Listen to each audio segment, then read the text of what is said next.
Bienvenue à bord si vous nous rejoignez.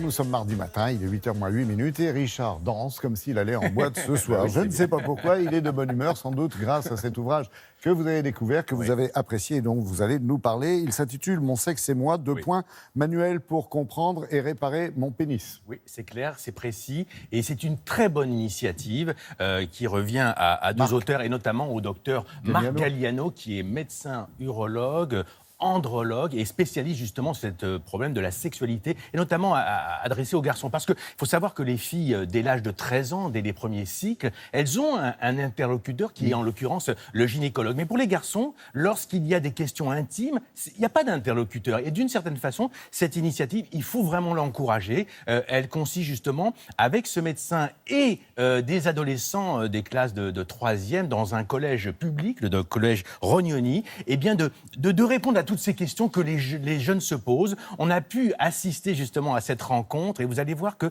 c'est concret, c'est pratique et surtout, ça peut être aussi des messages de prévention contre les maladies sexuellement transmissibles qui malheureusement sont en augmentation. Regardez cette rencontre entre un médecin et des adolescents.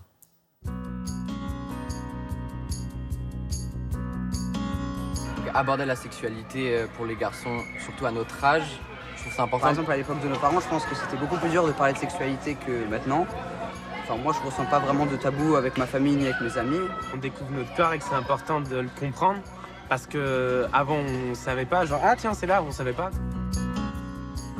Ce matin, ils vont aborder ces sujets avec ce médecin urologue spécialisé dans la sexualité des adolescents. Ce que j'attends de cette rencontre, c'est de voir un petit peu où ils en sont, eux, de leur connaissance. Les garçons sont assez axés sur la performance et sur l'anatomie. Est-ce que j'ai une verge assez grande, assez longue? Combien de temps doit durer un rapport sexuel? Je ne comprends pas, j'ai l'impression que j'éjacule pas assez loin. Donc on est vraiment assez axé sur la performance, plus que sur la recherche du plaisir, de comment fonctionne mon propre plaisir ou comment fonctionne le plaisir de l'autre. Objectif de cette réunion, parler des maladies sexuellement transmissibles, de la vaccination, du préservatif et bien sûr de la sexualité.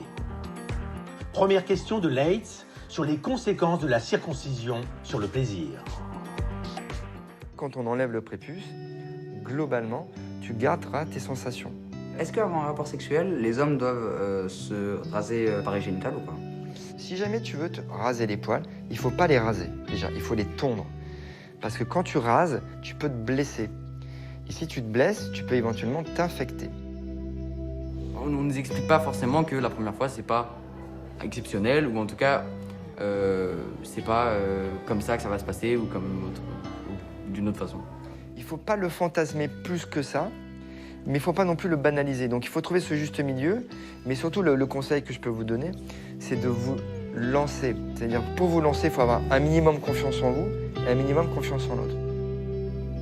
C'est très bien que les filles s'intéressent aussi à la sexualité des garçons, mais c'est aussi formidable que les garçons s'intéressent aussi à la sexualité des filles.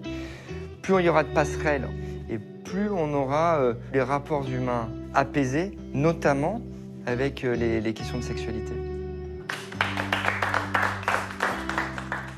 Ça veut dire que dans les collèges, en fait, l'enseignement n'était pas suffisant. Oui, alors vous avez raison, il y a des cours d'éducation sexuelle, mais là, c'était des questions très pratiques, très concrètes, et c'était pour eux, d'une certaine façon, la première fois qu'ils avaient en face d'eux un médecin, ce même médecin qui, si éventuellement ils avaient besoin, peut les rencontrer au cabinet. Donc c'est vraiment une initiative intéressante. Richard, c'est la parole d'un spécialiste qui décomplexe aussi, sans doute. Exactement, et puis on aborde les questions sans tabou, et c'est là qu'on s'aperçoit, Laurent, que d'une génération à l'autre, les choses sont beaucoup plus faciles. Le seul fait qu'il y ait eu 2 filles qui ont accepté, qui ont voulu assister à cette réunion, c'est aussi le signe qu'aujourd'hui, les choses sont beaucoup plus apaisées.